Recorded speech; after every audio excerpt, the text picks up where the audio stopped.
Assalamualaikum, good morning, selamat pagi. Dikasih info pagi tentang saham agro. Nah, kemarin dan hari ini kita mulai cermati dan melanjutkan transaksi untuk trading lagi di saham agro. Nah, agro ini eh, kenapa Mbak suka atau mulai trading agro meskipun beberapa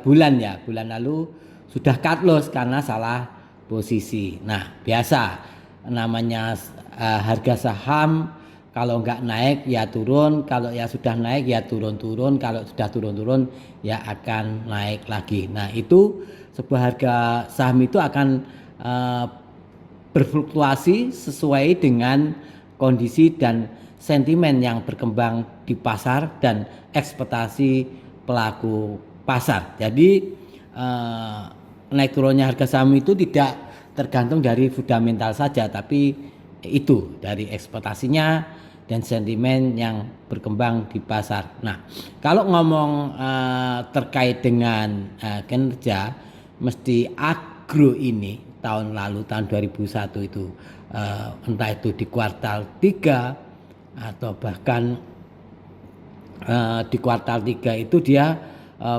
banyak melakukan proses transformasi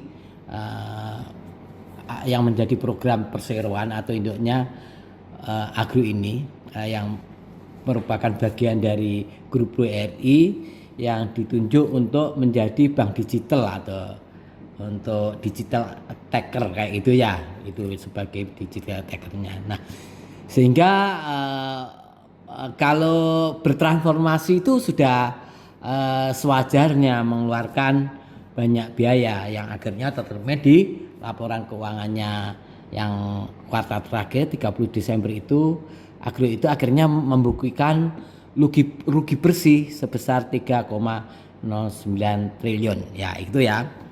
Itu karena tadi ya transformasi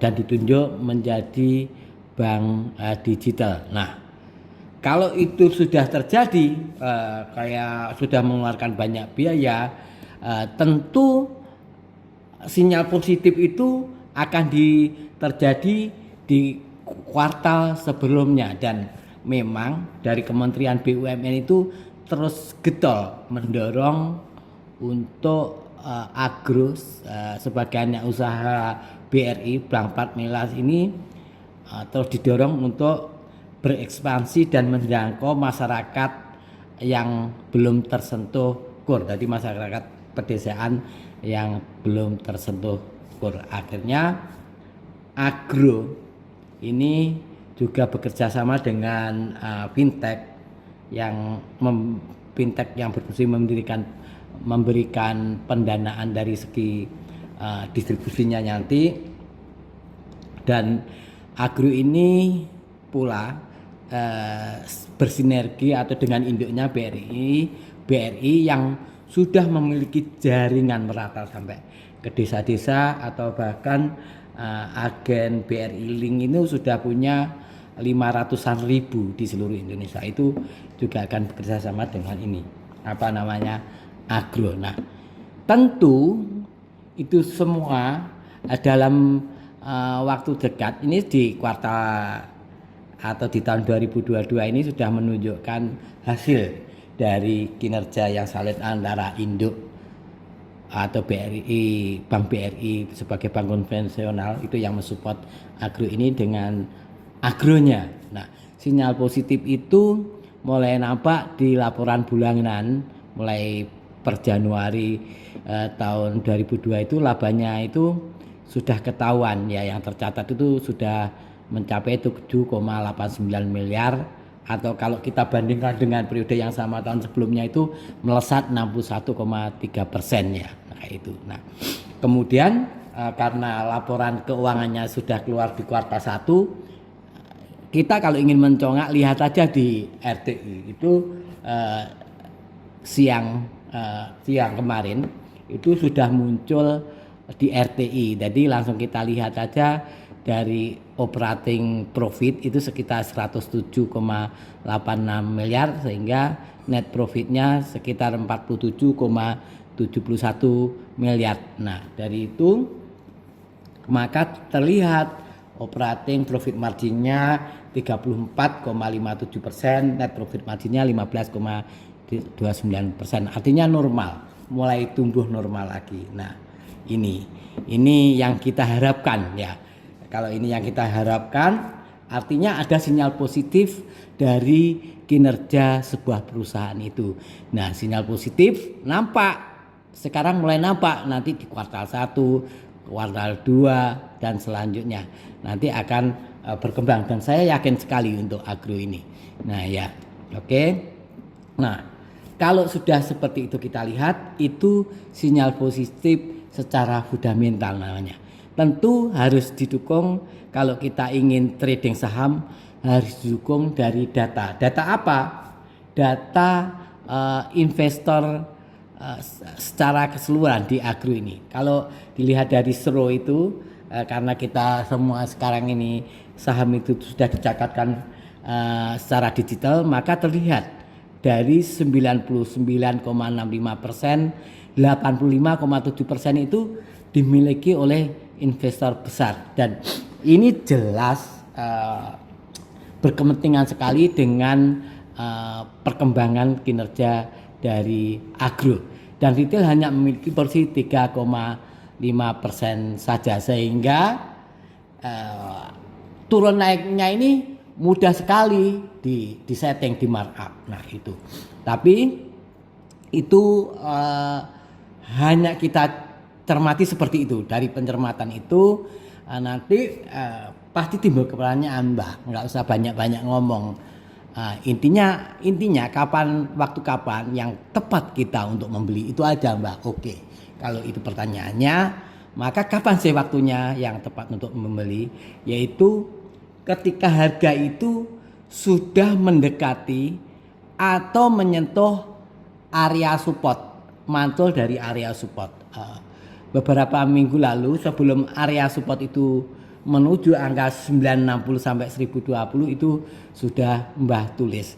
Tapi data secara detailnya investor besar itu sudah berhenti distribusi dan mulai akumulasi masif. Itulah cara yang tepat untuk memulai pembelian, yaitu harganya sudah di area support, kemudian investor besar sudah stop distribusi dan mulai melakukan akumulasi aktif. Nah, itu bisa dilihat dari block zoom-nya 2 bulan mundur ke belakang. Nah, kemarin harga terendahnya 960 dan sorenya itu ditutup 1020.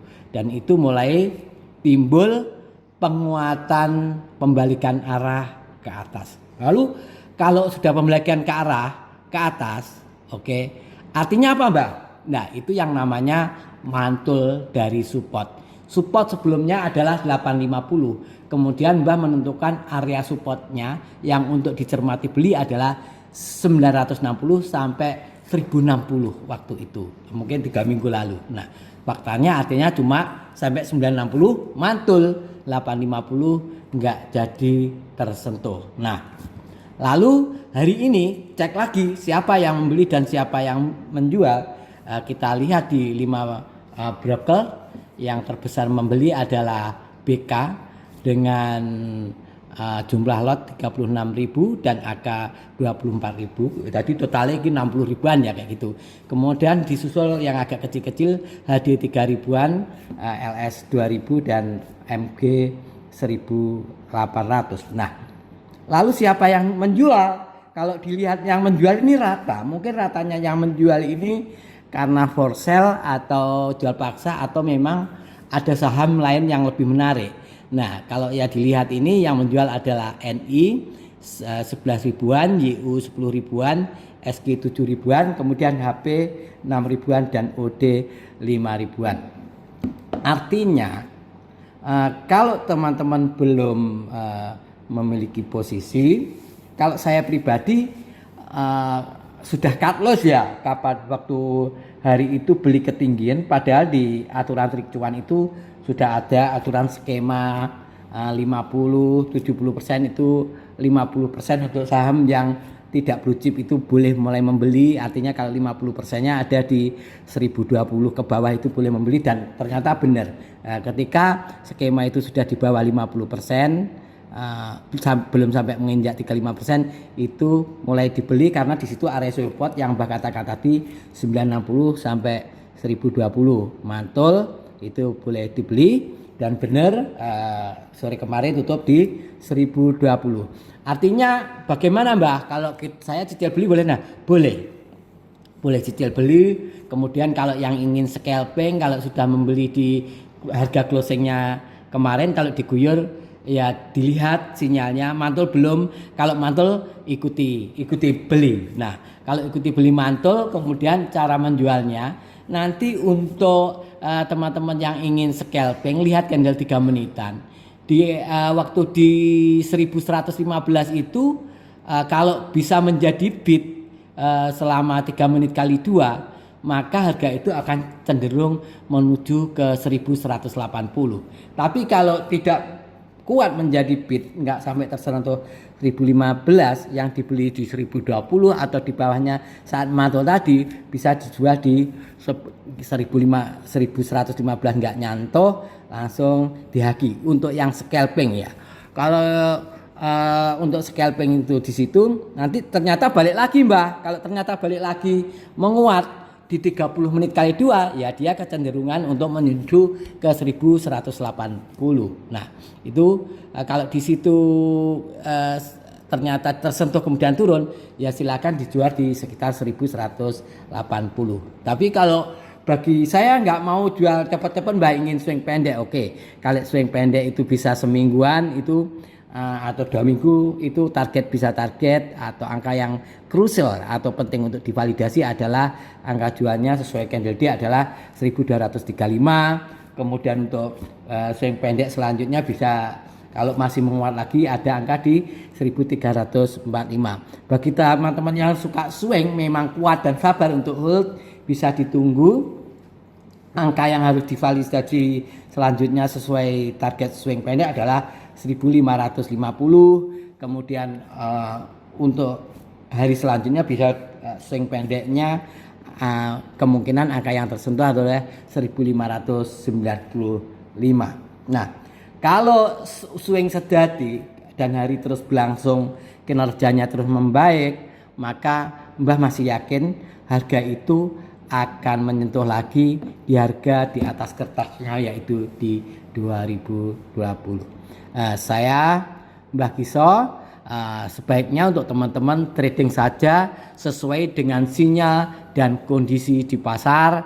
Kalau ingin scalping menggunakan candle 3 menit sebagai indikator, kalau ingin ODT menggunakan candle 30 menit untuk indikator, dan kalau ingin swing trade menggunakan candle D sebagai penunjuk sinyal akan patah tren atau tren akan berlanjut.